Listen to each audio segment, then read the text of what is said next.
Sup, it's Laura, and I'm about to read a hella lot of graphic novels. Get Graphic Readathon is this weekend, July 20th through 22nd, so Friday through Sunday. It's being hosted by Adriana from Perpetual Pages, Kayla from Bookadoodles, Kristen from What's Cappening, and Sylvia from Wish Fulfillment. So the general challenge is to read as much graphic material as possible. Graphic is in comic, illustrated, visual, not graphic violence. As a warm-up, 2 weeks ago, I read 4 graphic novels in one day, so I'm pretty confident that I'll be able to read the minimum challenge of reading 6 books, and I might even read more than that. The first challenge is to reread a graphic novel, so I am picking up Giant Days Volume 1 by John Allison. This is a slice-of-life comic series about 3 girls and their friends at university. I kind of like to describe it as like a 90s sitcom in graphic novel form.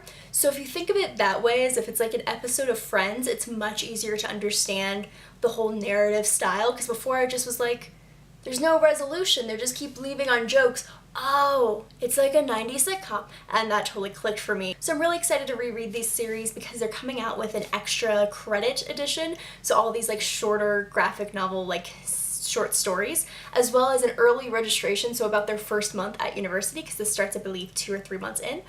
So I'm interested to reread this with new, fresh eyes. This book does have rep from the LGBT community. Specifically, one of the main characters prefers relationships with females. She has not identified her exact label, but she does end up in a relationship later on in this series. It's what I wish my college days were like, so it's lots of great times. The next is a book with LGBTQ plus rep, and I am choosing Bingo Love Volume 1 by T. Franklin.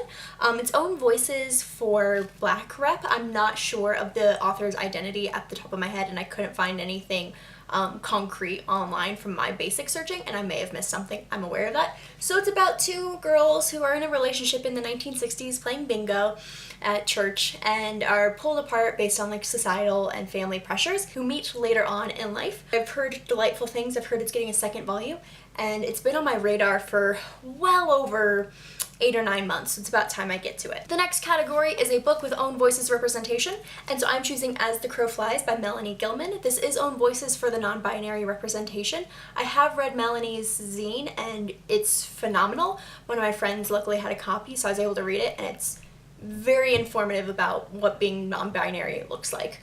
So I'm very excited to read their work. The next challenge is to read a manga, and I just read my first manga ever 2 weeks ago. So I'm continuing the series. It's called The Girl from the Other Side by Nagabi. So they look like this.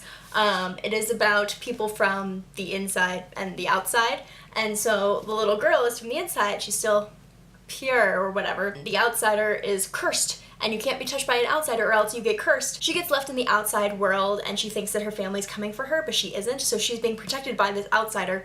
So it's a really funny, like, gruff grandpa monster little 4-year-old girl relationship, and they have tea parties, and she makes some flower crowns. I got the next 3 in this series, so I'm excited to enter more into this world and then branch out into more manga. The 5th category is to read a book with 300 pages, and I went to Goodreads because I looked at my to-read graphic novel list, and this has been on my list for over a year because Emily from Possibly Lit recommended this to me, and she told me it was her favorite book of 2017, and I still haven't read it, my bad. And that is My Favorite Thing is Monsters by Emile Ferris, and it's about this 11-ish-year-old girl. It's kind of based in like 60s horror film, cheesy, you know, C-level, D-level movies. There's surreal elements in it, so it kind of blends reality and fantasy as she goes through her journaling to kind of make sense of it all. The pages in this are not numbered, but according to Goodreads, there are 414 pages, so I believe this more than qualifies. And then the final challenge is to read 6 things, so obviously if I read, you know, volumes 3 and 4 of The Girl from the Other Side, that'll count. I also picked up an audiobook of a graphic novel, which I'm a little bit wary of, but not too wary because I have a recommendation from Sylvia from Wish Fulfillment. She recently talked about this, and I believe, was it her like every graphic novel she's ever read or something video, something like that. She mentioned that the audiobook for this one is very good, and that is Honor Girl by Maggie Thrash. I've done one audiobook of a graphic novel before. So I read Nimona by Noelle Stevenson last year, and I did the audiobook this year. And it was fun, but there weren't as many like stage directions as I was hoping to. Like occasionally it'd be like, Nimona turned into a shark. This is my first time doing a graphic novel in audio format firsthand. So it's a memoir, so that should go pretty well. It's only 2 hours, so I'll probably be listening to this like in the car as I'm traveling places. Not as one of my primary attempts, but I'm interested to do something a little bit different and an experiment. So that is everything I plan to read for Get Graphic Readathon. If you are participating, please link me your TBR or your tweet, or just write it down in the comments so we can talk about what we're choosing to read and how we feel about graphics. So I'm very excited for this. I most likely will be vlogging this because I have off this weekend. So you'll kind of see a little bit more of my day-to-day life. It'll be interesting to figure out, like, starting Friday what my game plan will be. I've already started to strategize. I'm excited about it. I hope you're excited about it, and I'll see you later. Bye!